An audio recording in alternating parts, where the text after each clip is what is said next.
Hello, everybody, and welcome to part 7 of Coffee Talk, aka day 7 of Coffee Talk. This has been. I keep saying this every time, but I just want to say this real quick. I really dig this game. I'm really happy that this gets to be a playthrough for my channel, and I love how laid back it is, but I really love how involved and invested it makes you with each character. So I'm looking forward to playing through this and enjoying this with you all on this journey. So why don't we go ahead and get ready for part 7, right? Oh god, I'm losing track. Yeah, we're on part 7. Let's go ahead and get going. So I'm going to start it. Here we go. And we are on, like I said, part 7. Alright, here we go. Military personnel stationed along the East Coast to prevent immigrants flooding in from the Atlantic. Werewolf representatives push the ministry for more accessible sedative. Doctors from Selectone arrested for experimenting with child cloning. Holy child cloning? Huh? Are you... Hold on. Let's...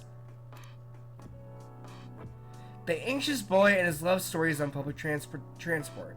Let's read this real quick. I know Freya's looking at us concerned. I'm sure it'll be fine. Let's just take a minute to read for ourselves real quick. So... The day was hot, sunny, and humid, just like most days in Jakarta. I was standing inside a crowded bus, neither well-functioning air conditioning nor proper ventilation, trying to keep myself productive in the uncomfortable environment by reading my recently bought copy of Muruki Harakami's The Elephant Vanishes while listening to a random song playlist on my old iPod.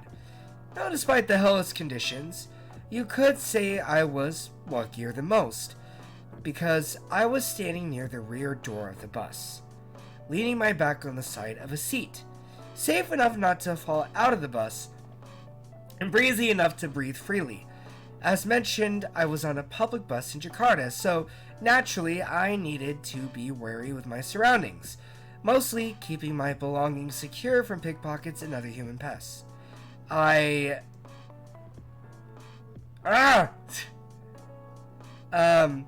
glanced around the bus several times in between pages, and that was when for goodness sakes, and that was when I saw her.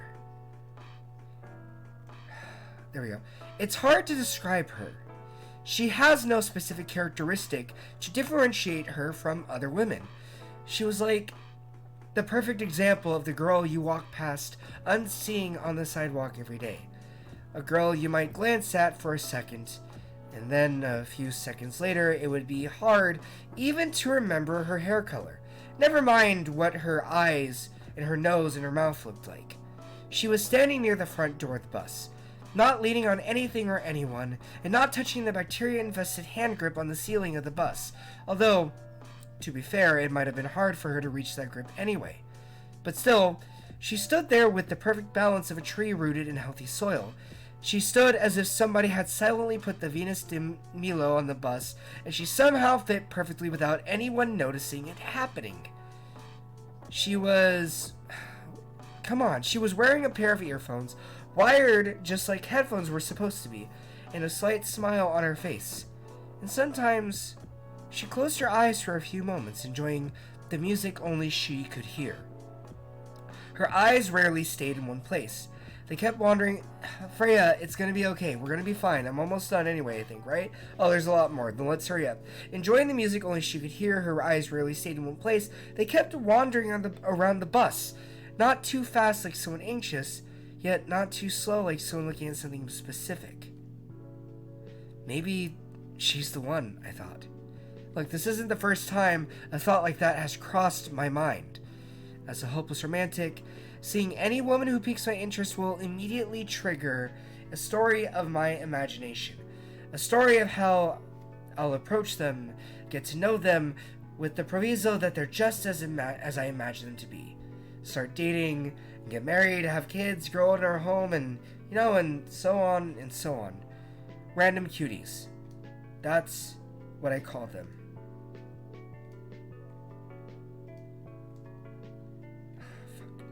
It's like, so, I'm trying to... Oh my god. Come on. Alright. Ah! I was right there. Random cuties. That's what I called them. Unicorns among horses. Look, the term doesn't apply to any cute girls I see, of course. It has to be someone special, or at least someone I imagine to be special. And the thing is, automatically imagining those stories whenever I happen across a random cutie isn't healthy. It puts a toll on my mind and, of course, my heart. It creates a lot of unhealthy expectations before any opportunities even arise. Oh shit! She looked at me! Oh, we made eye contact for a brief flash of seconds. I immediately returned to my book. Did she see me staring at her? Did she see what I was thinking? My mind won't stop spinning out overthinking while my pulse beats double time in my ears. I can continue staring at my book. With what just happened, I obviously can't read it properly. My eyes were looking at the words, but nothing was being processed other than thoughts of her. I glanced at her, and she was staring at me. Eye contact more than once? It has to mean something. Should I approach her and introduce myself? Yeah. Yes, I should. But what if things go wrong? What's the worst thing that could happen if we introduce ourselves? Look, first, it's a crowded bus, and moving from the rear door to the front will definitely annoy some people. Second, what if we approach her, she becomes annoyed, and come on. Look, you're overthinking it as usual. Nothing bad will happen, even if she does get annoyed. Don't dismiss me. Nothing bad will happen. Okay, she might scream and say I'm a pervert, and then the whole bus will beat me to death. And and the worst option, what if we introduce ourselves and then it turns out she's not like we imagined her to be? All that time and energy will be wasted, exchanged for years of agony. Everything will be fine. Don't worry so much. Look, no matter what happens, we still have to try something first. No, there's too much at risk. The debate is still raging inside my head, and that's when it happens. We make eye contact again. But this time it lasts longer than a few seconds. And then she smiled at me. Just a small curve on those perfectly average, beautiful lips. I quickly returned to my book. See? You have to do something. But, look, remember the girl with the violin we saw on the train to Yogyakarta a few years ago? Of course I remember.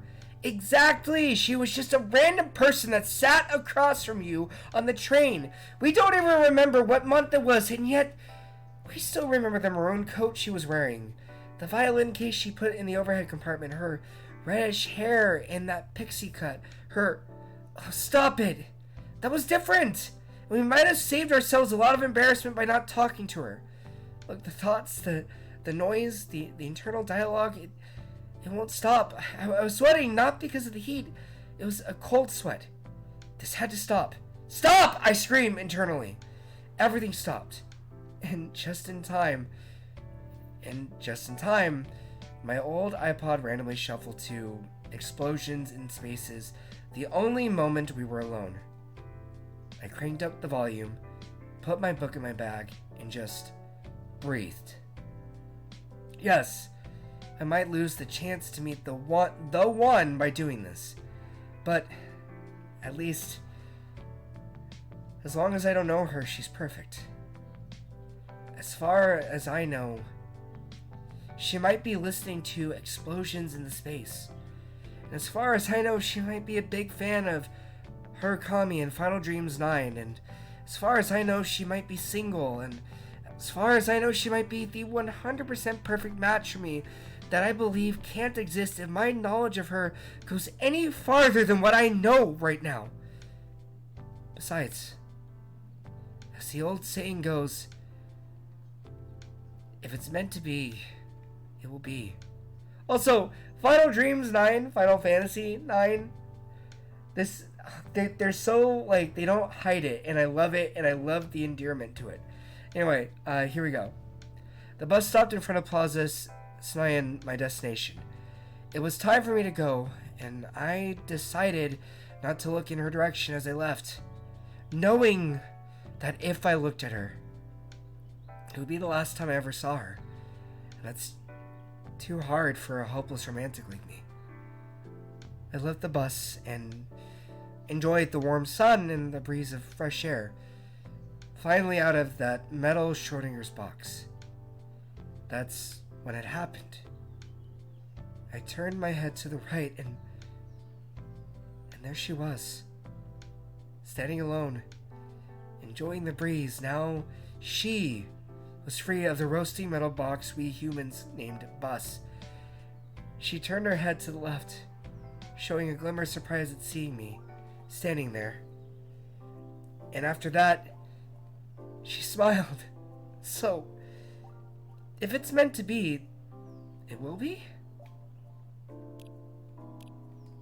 Let's look at the different songs. Little Sway, Smells Good, Start It Over, Cup of Sweetness, Rough Day, Moon Bright. Okay. Taking a break.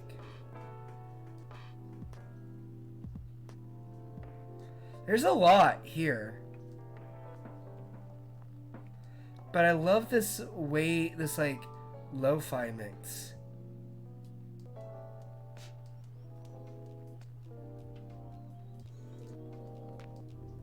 I like seeing all this stuff. Sorry, we're gonna take a little moment right now. I think we just went all the way through, didn't we?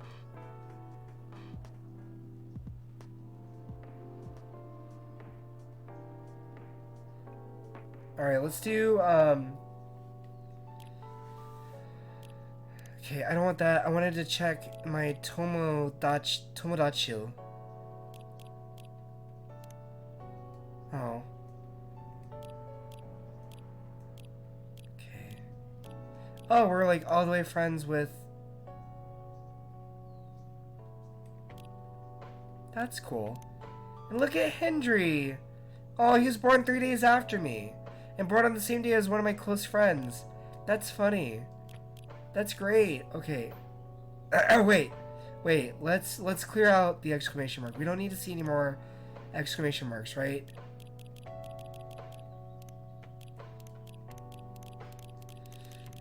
Alright, go. Okay, there we go. Cool. Alright, finally. God, that took so long. Here we go. Are you sure that would be okay? Yes! Look, I mean, it would be really hard to pull off, but, you know, it's something that'll make the story different. Well, different isn't always good. It's a neat concept, but, you know, you need to handle it carefully. And gracefully. I know, right? Oh. Hey, Gala. Good evening, everyone. Welcome, Mr. Gala. Am I interrupting? It looked like you were having an intense discussion. Oh, it's nothing. Ambu was just giving me feedback. It's for the book I'm writing. Sounds like a heavy discussion. Well, what are you up to tonight? I'm just planning to sit and relax. Please, don't let my presence interrupt you. Oh, don't worry about it. Although, I do need to interrupt Anbu for a moment. Let's just make sure we have this ready. Yeah, tea, milk, and ginger. Sure. How can I help you? Can I have a cup of, You remember my remedy? Well, of course. Do you want to try it again? Yeah, my last order might have been the right drink. But, let's give it a try again. Just to be sure. Okay. Remember, it has to be tea and ginger. I remember. Tea, I think milk, and ginger, right? Yeah. Brew it. Let's go. And then he's got his own little design right there, the Galahad. Well, judging from the smell, this looks like it. Indeed. I have the same feeling. And I made a note of that mixture. Perfect. Anyway, please don't mind me and continue with your discussion. Well, don't worry, Mr. Gallo. We're done for the night. You're done? I have a lot of new homework thanks to you. Well, you're welcome. Is Hyde coming? Nah, I'm by myself tonight. It's gonna be a peaceful night then. Well, that's mean, Freya. Oh, come on, I was just joking. He needs to learn how to communicate his thoughts nicely, though. Yeah, he might not look like it, but he's a very kind person, you know? Well, he doesn't show it, that's for sure. Well, that applies to you as well. Aw, come on!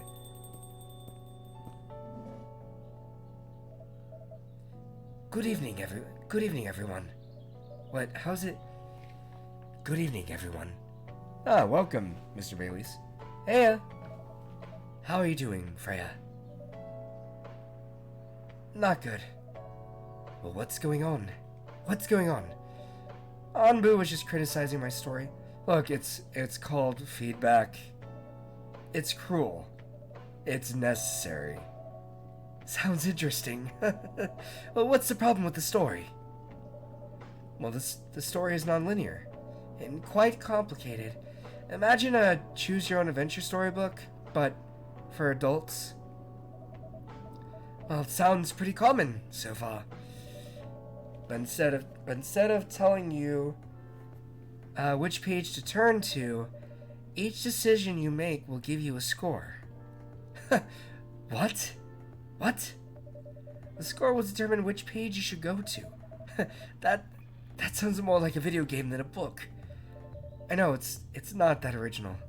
But my target here is the mainstream audience. Huh? With the help of my publisher, this kind of book may go mainstream. Just like that Choose Your Own Adventure show on Netstream. It was nothing new, but because of the marketing and the names involved, it reached the mainstream market. Well, that sounds interesting. And highly ambitious, Freya. At least it's simpler than my other ideas. Which is? Making the novel not in the form of book, but in the form of story cards. What? I know, right? As if she has all the time in the world. And that's before even considering the sensitive issue of setting the story in a world where only humans exist. What did you say? No, there's a reason why it has to be that way. Just wait until I finish it, okay? Alright. As Ambu said, though, I won't have the time. Getting normal pitch approved is already a steep climb, and let's not make the mountain even higher. Well, fair enough. What's the story all about, by the way? You'll have to wait for it. Don't want to spoil the fun. If you say so. Anyway, I haven't ordered anything. What do you want to drink? Well, what do you want to drink? Ginger latte, if you know how to make it. Alright, so you are a ginger latte, which means you want coffee, ginger, and milk. And then we're going to brew it. There we go. And continue to improve my coffee art. Darn it. Oh, no, we don't get to.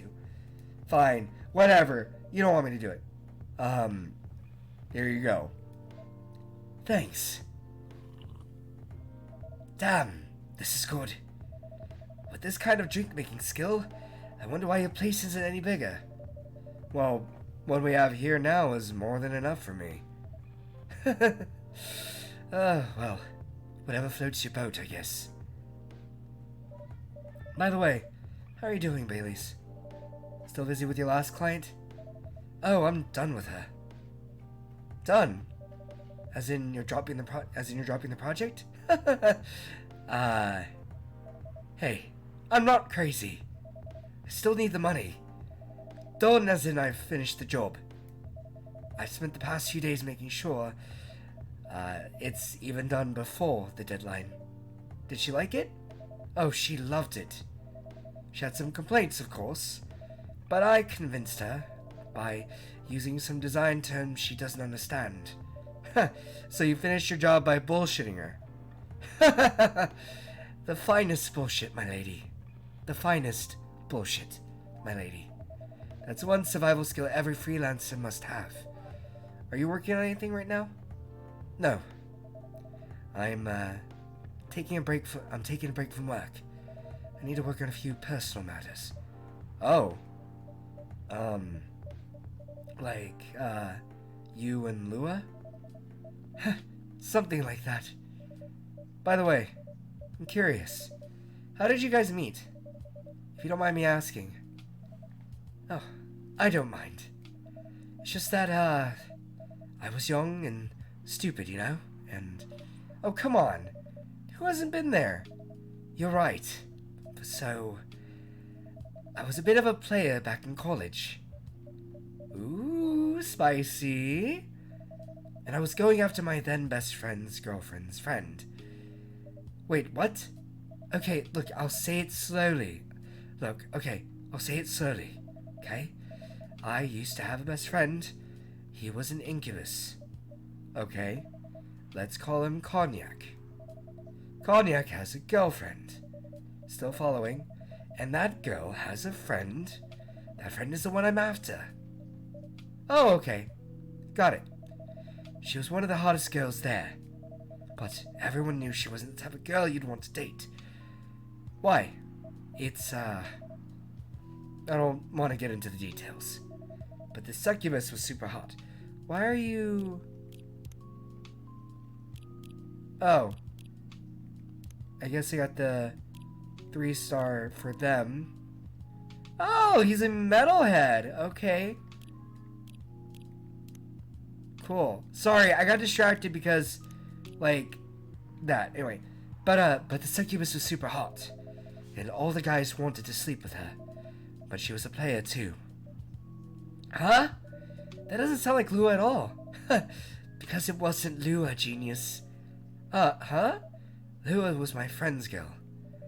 Holy moly. This is getting spicier. The other girl's name was, let's just call her Rose. Continue. I knew Lua thanks to her relationship with Cognac. That's a fake name you made up, right? Yes! Now, will you let me continue without interruptions? Okay. So, I asked Lua a lot of things about Rose. She knew what I was after. It annoyed her so much, but I kept on bothering her. I mean, I was pretty, active guy back then. So, Lua came over to visit us at one point, and I lived with Cognac back in college, and I'd been out, and I got back just as Lua arrived. A total coincidence. We went into our place together, and witnessed something surprising. What? Cognac was sleeping with Rose. Holy mother of moly! Look, I saw the look on Lua's face. The disbelief, the anger, sadness, and without even thinking about it, I punched Cognac in the face. You what? Look, I got into a fight with him. Oh, and I haven't told you. Cognac was a Brazilian jiu-jitsu tutor for the kids. He's pretty good. Oh my. Yeah, I landed that one punch, and he beat me to a pulp. Easily. Lua begged me to stop fighting on her behalf. More like she begged Cognac. Hey, I wasn't kidding. I lost, but I don't give up so easily. I was beaten pretty bad. So Lua took care of my injuries. We grew closer after that, and I don't remember the exact date, but suddenly that friendship turned into a relationship. That was one hell of a story. I know. Have you seen her by any chance? Yeah, Lua came by a few days ago. How is she doing? She hasn't returned any of my calls or texts. Well, she's healthy, that's for sure. She got into an argument, though. With whom? With whom? There was this male model a model. I didn't think she was the type of girl, to go out with a model. Oh, they weren't together. What were they arguing about? Well, we were talking about your relationship. Lua told us about the reason behind the fight. About your family stuff. And then this guy, Hyde, joined the conversation. Well, what did he say?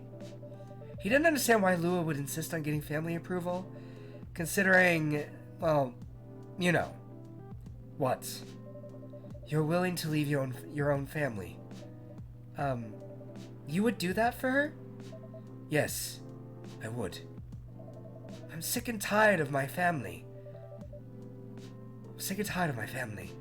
Well, why would you say that? Let me tell you about my family. Or, I should say, most elven families. They all think they're so high and mighty. If you're born an elf, there are certain unwritten rules you must follow. Reputation and appearance are everything. We must never, ever make our family look bad. You can only befriend certain people. You must dress a certain way. You can only have certain jobs that are deemed worthy and successful. Like being a doctor, a lawyer, a CEO. You know, ever since I was a kid, I've always wanted to be an artist. I love drawing and creating art, and however, becoming an artist is not something elves would deem suitable, unless you become the next Da Vinci. So when I switched from business major to an art major, my parents went crazy, screamed like they were on fire. They told me that I'd never be rich or successful. All because you chose an art degree? You want to know the worst part? They blamed Lua. What do you mean? They blamed her for my decision to pursue my passion for art. Yelled about how her kind is ruining the country. Accusing their religion of worshipping the Dark Lord. And accusing her of putting a spell on me and cursing my family. Whoa. I mean, come on, this is the 21st century. That's so not cool. Look, I don't want to sound judgmental, but your family is racist. Ugh. Tell me about it. Lua is the only person that can make me feel alive. She showed me how I could be free and pursue my dreams. I don't understand why Lua is so obsessed with the idea of reconciliation with my family. I just don't get it. I have no problem leaving my family, you know. I would happily leave them for the both of us. What about her? Well, what about her? What about her and her family? You may be happy to leave your family.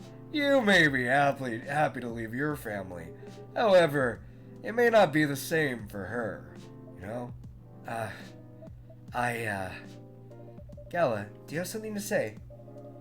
Perhaps you could give us a different perspective.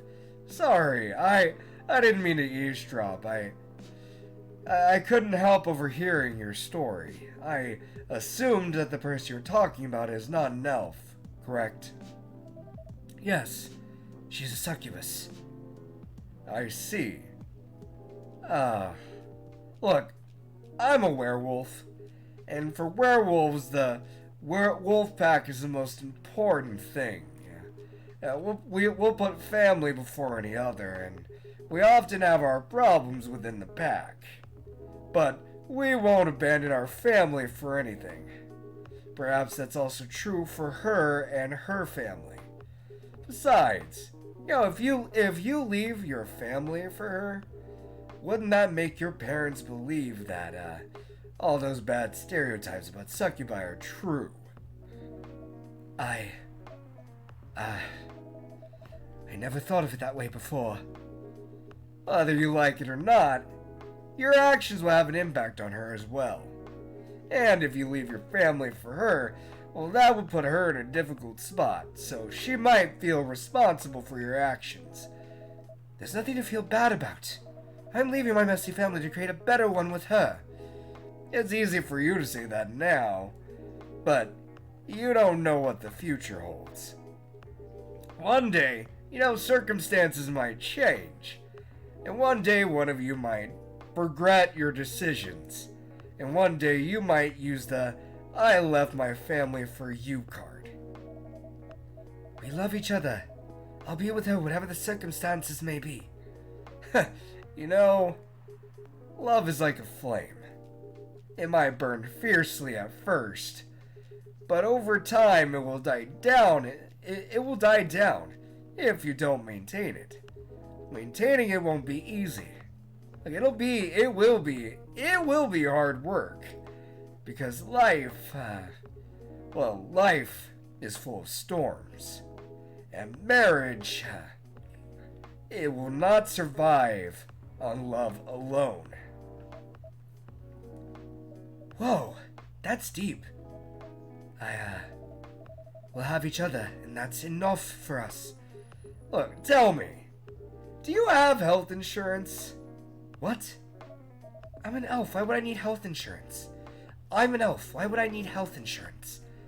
You'll need some. What for? Immortality is an elven privilege, but you'll lose it if your family disowns you, right? So I've seen people go bankrupt because they fell ill or got seriously injured. Emptied their entire life savings for an $8 pill because, in this country they charge $20,000 for it. And if you decide to have children, they won't have the same privileges you do. There's a high probability they'll get bullied for being a half-breed, and there are consequences, and shouldn't be taken lightly. Think about it. Anyway, I've gotta go. I apologize for my intrusion. No, thank you for your insight. I've got to go too. Yeah, you wanna head out together? Sure. Thanks for the drink, Anbu. And Freya. Bye. Oh, and Freya. Bye.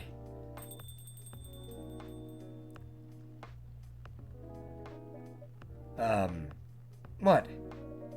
You made me lose two customers in a minute. Hey, that wasn't on me. They were leaving anyway. Are you going to write that in your book? Are you gonna write that in your book? It's a secret. And if your book is based on this coffee shop, how can you present a story like theirs in a world with only humans around? I'm not sure. Perhaps a hot drink will give you some inspiration? Sounds like a great idea. Sounds like a great idea. Alrighty, everybody, that was part 7. I am so excited. This was such a good episode. I really love that because I think one of the things it touches upon is like empathy and otherness and understanding other perspectives, right? Because sometimes we have a hard time seeing what other people are thinking because it's like, I think I'm right no matter what.